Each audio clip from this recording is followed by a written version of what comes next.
So speaking of following stories, I'm going to see if you can follow some of these rules on the next match because it's the main event. Wow. And it's the Texas Death Match. Big Van Vader with Harley Race, the WCW World Heavyweight Champion without a belt, non-title, for reasons unknown, against Cactus Jack in a Texas Death Match. So, like the lineage of the WCW International Heavyweight title, I'm going to attempt to explain this. And correct me if I'm wrong. So it is a no DQ false count anywhere match. That's kind of the basic, the base of it, right? The foundation. So after a pinfall, which can occur anywhere. So 1, 2, 3, there is a 30-second rest period. And then after that rest period, if that wrestler that was pinned can't answer a 10 count, he loses. So essentially you got to knock somebody out for 43 seconds to win this match. Is that how you understand it? That's how I understand this one and only this one. Yes, it has its own unique rules. And so right now, before we talk about the match, just, if those that might not have watched this match before, think about that. You're going to have to put on a good match and you're going to have these long, drawn out rest periods. It's going to disrupt flow. I mean, just think of any match if you just had these big 43 second. Now, not all of them obviously are 43 seconds long, but these kind of disjointed long rest periods, there's no way that you can pull off a good match. But that's why what Vader and Jack do in this match is even more just amazing, and why I think the mystique of this match will live on is because I think they do it, and they do it in a big way.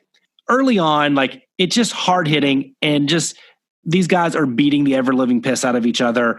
I mean, what would you expect between Vader and Jack in a death match, right? I mean, Vader basically just punches Jack's face off and we get some blood and he's busted open already on just Vader's just, laying some heavy hands on him. And it's just a brawl. It is stiff. It is all Japan-y. It is awesome. This was during the time when Vader and Cactus had a match and Vader powerbombed Cactus on the floor. I believe on WCW Saturday Night, and Cactus just disappeared at this point. He was nowhere to be found. Nobody knew. And they actually had a series of controversial now vignettes where a news reporter would go searching around the streets for Cactus Jack. They couldn't find him. And it turns out he had amnesia. And when they did find him, he was shaven of his famous beard and everything. And he didn't know who he was. And had this long amnesia angle that built into this. So this whole match was built off the fact that I guess Cactus finally came around, remembered who he was, and was coming back for revenge on Vader after almost putting him out due to the power bombs on the floor and giving him amnesia. Well, if he didn't get amnesia then, he's going to get it now because he's getting his face punched off by Vader. I mean, Vader, this could have just as easily been Vader and Hansen. Yeah, it was pretty brutal. I mean, I guess the controversy at the time was that they were saying Cactus was homeless. They actually found him out in an alley, around with a bunch of homeless people and stuff like that. So I guess that's where the controversy came from, putting a character in a homeless type situation. Yeah, why? I don't know why that would be controversial. I guess they thought he would come back and be a super over face, but I don't know if people really got that. You really had to follow the TV to understand that he was a good guy now, because back then he sure didn't look like it. No, I mean, my favorite Cactus moments, I'm the only one, but I love this stuff with him and the Barbarian and Ron Simmons and stuff. That was my favorite Jack stuff. Yeah, I had first seen him in Texas with Gorgeous Gary Young coming in as Devastation Incorporated with Skandor Akbar, but I did not definitely see him then even as a main eventer. I felt like he was a replacement for some of the bigger Devastation members from 86, 87 type of era. I just looked at him as a step down. I thought he was a local Texas guy, I thought. Yeah, absolutely. And my favorite match of Cactus Jack of all time is when he gets absolutely his ass kicked by Mil Mascaras at the Clash of the Champions. Wow.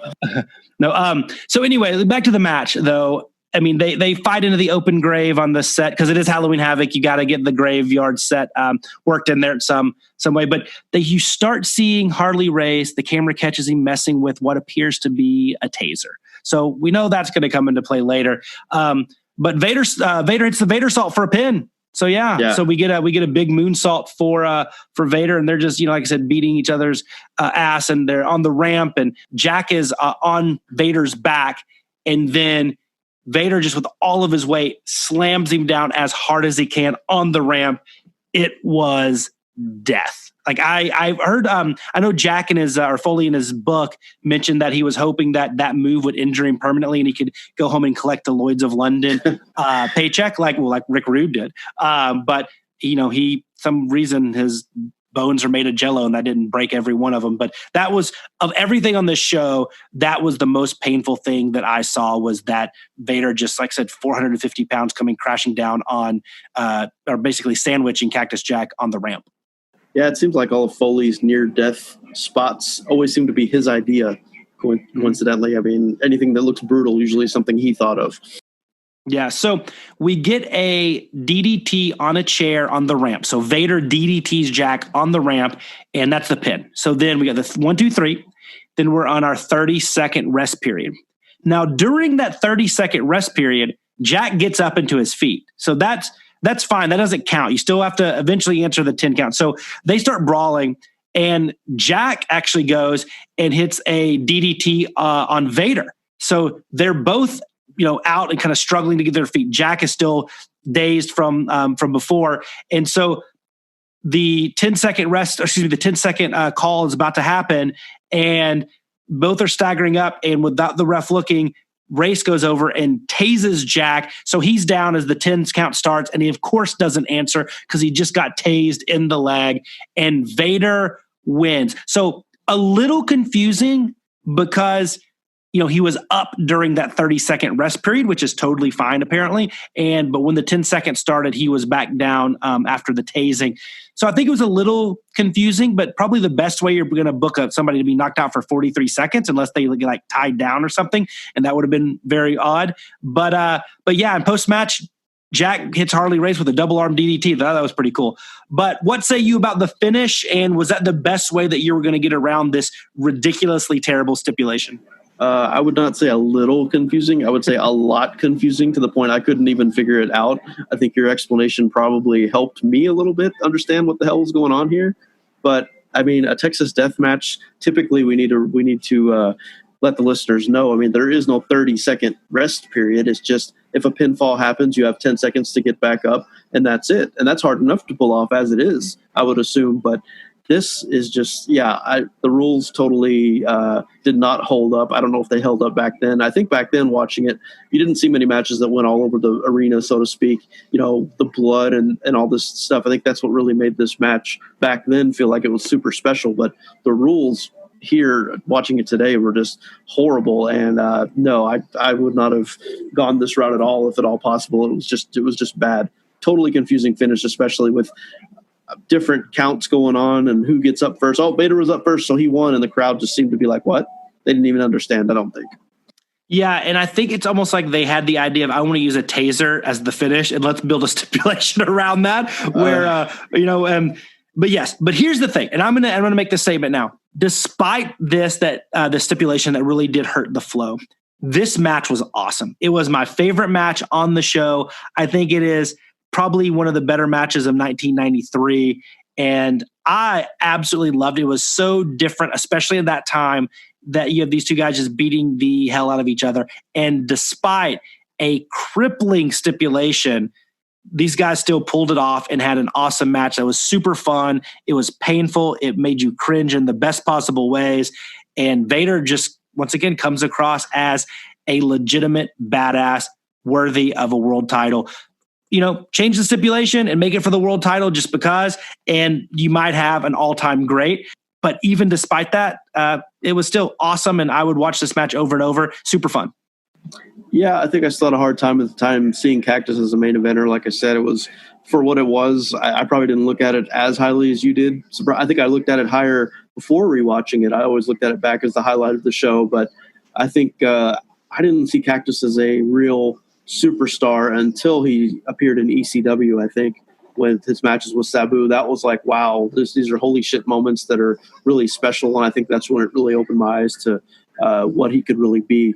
I think here, I don't even know what he did after this in 94. Well, he did have the tag title run with Kevin Sullivan and such, but I was still having a hard time taking him as a main eventer. But overall, this was definitely a special match at the time because you didn't see a whole lot like it.